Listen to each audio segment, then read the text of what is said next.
Hello and welcome to Lovneesh sir की class. आज की ये शिक्षा निदेशालय राष्ट्रीय राजधानी क्षेत्र दिल्ली की वर्कशीट नंबर 13 जो कि कक्षा 8वीं के विद्यार्थियों के लिए है, यह ली गई है विज्ञान विषय से।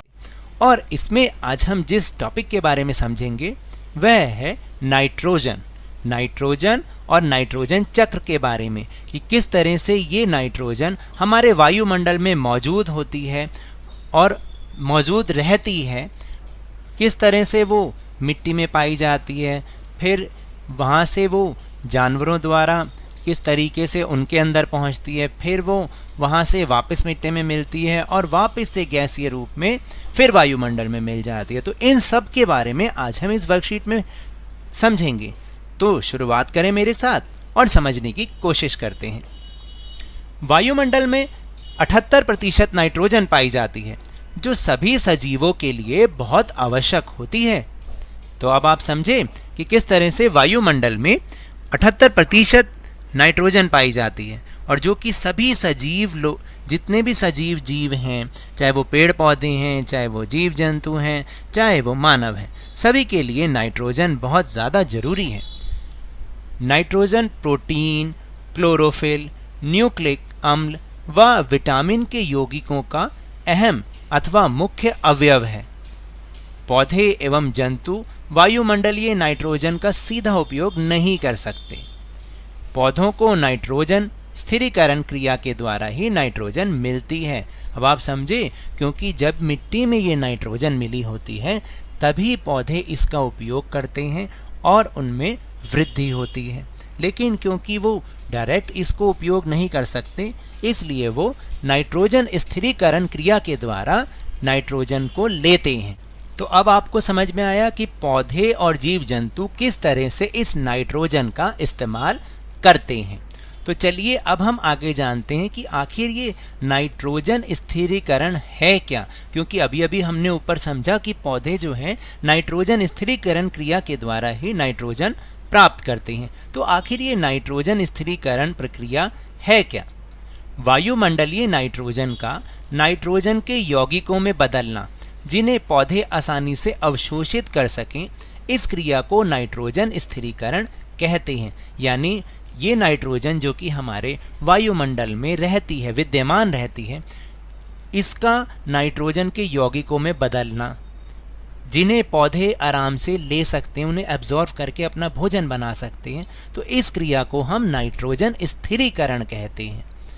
फिर दूसरा पॉइंट है कि फलीदार पौधे वर्ग के पौधों की जड़ों में राइजोबियम नाम का जीवाणु पाया जाता है, जो नाइट्रोजन के स्थिरीकरण में सहायता करता है। यानी जो फलीदार पौधे वाले जो समूह होते हैं ना, जैसे फलीदार हो गया, मटर हो गया, राजमा हो गया, इनकी जड़ों में एक जीवाणु पाया जाता है जिसका नाम होता है राइजोबियम।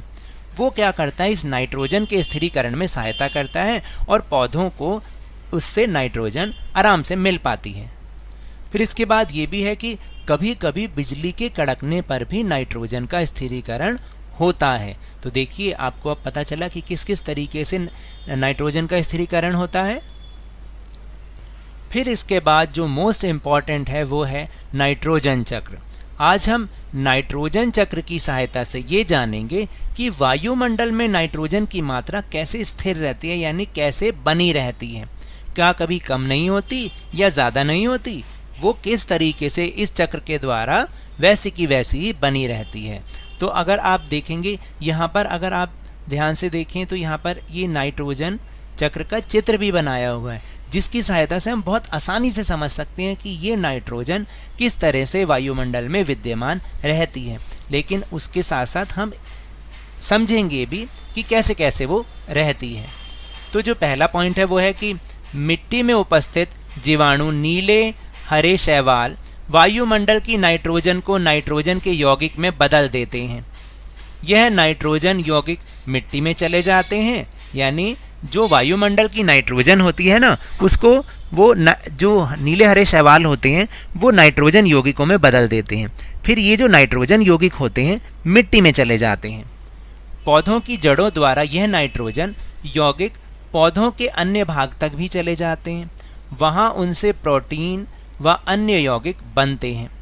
फिर जो भी जंतु इन पौधों को खाता है यह नाइट्रोजन पादप, प्रोटीन या अन्य यौगिक के रूप में उन तक पहुंच जाती है। तो देखा आपने किस तरीके से मिट्टी से पौधों में और पौधों से जंतुओं में, और पौधों तथा जंतुओं की मृत्यु के बाद मिट्टी में उपस्थित जीवाणु और कवक इनके नाइट्रोजन अपशिष्ट को नाइट्रोजन यौगिक में बदल देते हैं। यानी फिर से पहले मिट्टी से पौधों में गई, पौधों से जंतुओं में गई, और जब जंतुओं की मृत्यु हो जाती है तो वो जो मिट्टी में उपस्थित जीवाणु रहते हैं वो इनके अंदर जो नाइट्रोजन अपशिष्ट होता है उसको नाइट्रोजन यौगिक में दोबारा से बदल देते हैं, और फिर वो उसी नाइट्रोजन को पौधों द्वारा फिर से उपयोग कर लिया जाता है। फिर इसके बाद क्या होता है, कुछ विशेष जीवाणु नाइट्रोजन यौगिकों को नाइट्रोजन गैस में बदल देते हैं जो वायुमंडल में चली जाती है। इस तरह से वायुमंडल में नाइट्रोजन की मात्रा लगभग स्थिर रहती है। तो देखा आपने किस तरह से ये एक चक्र बना हुआ है कि पहले वायुमंडल की जो नाइट्रोजन होती है वो नाइट्रोजन यौगिक के रूप में कौन बदलता है, नीले हरे शैवाल। फिर वो यौगिक मिट्टी में चले जाते हैं, मिट्टी से पौधों की जड़ों और पौधे के अन्य भाग में चले जाते हैं। फिर इन पौधों को जीव जंतु खाते हैं। जब ये जीव जंतुओं में पहुंच जाता है उसके बाद जब जीव जंतुओं की मृत्यु होती है या वो उत्सर्जन करते हैं तो वही अपशिष्ट पदार्थ मिट्टी में मिलता है। मिट्टी में जो उपस्थित जीवाणु होते हैं वो इसको वापस से नाइट्रोजन यौगिक में बदल देते हैं। फिर कुछ विशेष जीवाणु ऐसे होते हैं जो इन नाइट्रोजन यौगिकों को नाइट्रोजन गैस में भी बदल देते हैं। फिर ये गैस वायुमंडल में मिल जाती है और इस तरह से वायुमंडल में नाइट्रोजन की मात्रा लगभग स्थिर रहती है।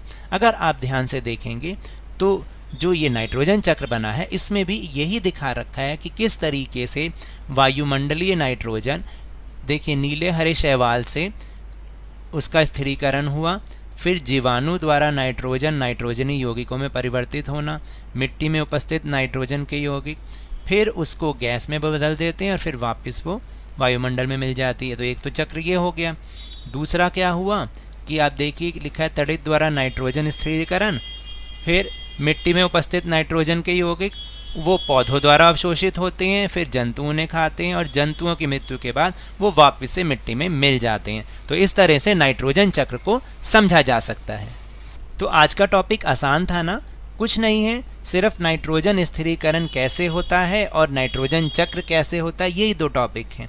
अगर फिर भी समझ ना आए तो आप मुझे कमेंट बॉक्स में कमेंट करके बता सकते हैं, मैं इसे दोबारा से समझाने का प्रयास करूंगा। चलिए अब चलते हैं अपने प्रश्नोत्तर की ओर।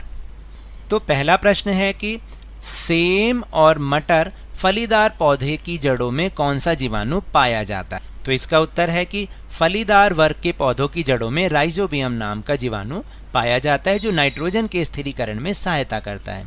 फिर दूसरा प्रश्न है कि नाइट्रोजन का स्थिरीकरण किन किन विधियों द्वारा होता है। तो पहले तो हमें ये पता होना चाहिए कि नाइट्रोजन स्थिरीकरण होता क्या है।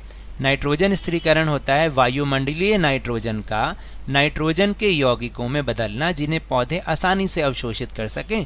इस क्रिया को नाइट्रोजन स्थिरीकरण कहते हैं। अब किन विधियों से ये होता है, जैसे मिट्टी में रहने वाले जीवाणुओं द्वारा लेग्यूमिनस पौधे की जड़ों में राइजोबियम नामक बैक्टीरिया पाया जाता है जो कि नाइट्रोजन का स्थिरीकरण में मदद करता है। दूसरा है बिजली के कड़कने से भी कभी कभी जो है नाइट्रोजन का स्थिरीकरण हो जाता है। फिर नाइट्रोजन चक्र की सहायता से भी तो नाइट्रोजन का स्थिरीकरण होता रहता है। इसके बाद प्रश्न नंबर 3, सभी प्राणियों के लिए नाइट्रोजन क्यों आवश्यक है। तो इसका उत्तर है कि पारिस्थितिकी तंत्र के लिए नाइट्रोजन एक आवश्यक पोषक तत्व है। भोजन और विकास के उचित पाचन के लिए भी मानव शरीर को नाइट्रोजन की आवश्यकता होती है। बैक्टीरिया नाइट्रोजन निर्धारण नामक एक प्रक्रिया के लिए जिम्मेदार हैं जो कि नाइट्रोजन को ऐसे रूप में बदल देता है जिसका उपयोग खाद्य श्रृंखला में अन्य जीवित चीज़ों द्वारा किया जा सकता है। इसके बाद आखिरी प्रश्न नंबर 4, वायुमंडल में नाइट्रोजन की मात्रा कैसे रहती है, स्थिर कैसे रहती है, नाइट्रोजन चक्र बनाकर स्पष्ट कीजिए। आपको यहाँ पर एक नाइट्रोजन चक्र बनाना है जैसे कि अभी हमने वर्कशीट में देखा था और उससे हमें समझाना है।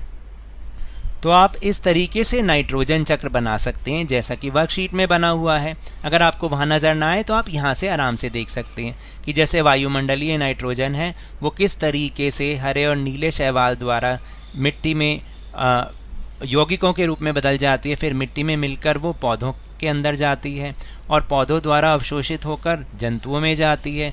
जंतुओं के उत्सर्जन और मृत्यु के बाद वापस पौधों में आती है और यहाँ से हम देखेंगे कि कुछ जीवाणु जो है नाइट्रोजन यौगिकों को गैस में बदल देते हैं और वापस नाइट्रोजन वायुमंडल में पहुँच जाती है। तो ये तो थी हमारी आज की वर्कशीट।